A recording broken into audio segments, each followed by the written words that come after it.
A nossa paciente se queixa de falta de cintura. É uma paciente que tem pouca gordura nos flancos e que a lipoaspiração somente não vai dar o resultado que ela está buscando de uma silhueta curva.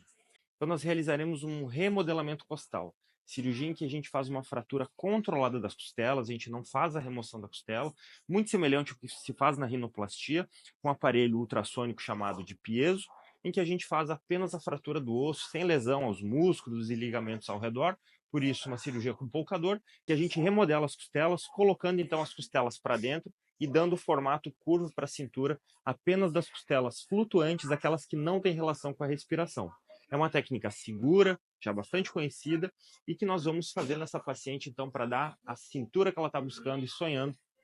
associando com enxerto de gordura no glúteo para remodelar, então, toda a cintura e a relação da cintura e do quadril dessa paciente. Então, se você tem mais interesse em saber sobre o remodelamento costal, fale aqui conosco.